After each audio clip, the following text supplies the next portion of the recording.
Chapter 3 The Snatch. Under the blanket, Sophie waited. After a minute or so, she lifted a corner of the blanket and peeped out. For the second time that night, her blood froze to ice, and she wanted to scream, but no sound came out. There at the window, with the curtains pushed aside, was the enormous, long, pale, wrinkly face of the giant person staring in. The flashing black eyes were fixed on Sophie's bed. The next moment, a huge hand with pale fingers came snaking in through the window. This was followed by an arm as thick as a tree trunk, and the arm, the hand, the fingers were reaching out across the room toward Sophie's bed.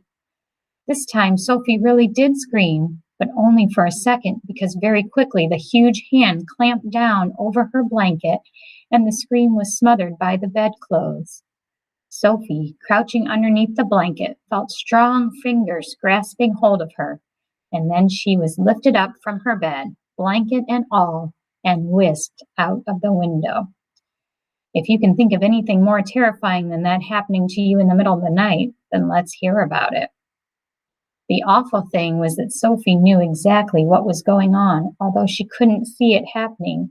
She knew that a monster, or giant, with an enormous, long, pale, wrinkly face and dangerous eyes, had plucked her from her bed in the middle of the witching hour and was now carrying her out through the window smothered in a blanket.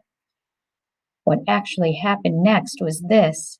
When the giant had got Sophie outside, he arranged the blanket so that he could grasp all the four corners of it at once in one of his huge hands, with Sophie imprisoned inside. In the other hand, he seized the suitcase and the long trumpet thing, and off he ran.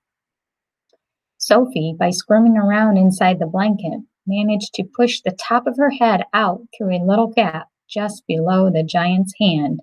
She stared around her. She saw the village houses rushing by on both sides. The giant was sprinting down the high street. He was running so fast his black cloak was streaming out behind him like the wings of a bird. Each stride he took was as long as a tennis court. Out of the village he ran, and soon they were racing across the moonlit fields. The hedges dividing the fields were no problem to the giant. He simply strode over them. A wide river appeared in his path. He crossed it in one flying stride. Sophie crouched in the blanket, peering out. She was being bumped against the giant's leg like a sack of potatoes. Over the fields and hedges and rivers they went, and after a while a frightening thought came into Sophie's head. The giant is running fast, she told herself, because he is hungry and he wants to get home as quickly as possible. And then he'll have me for breakfast.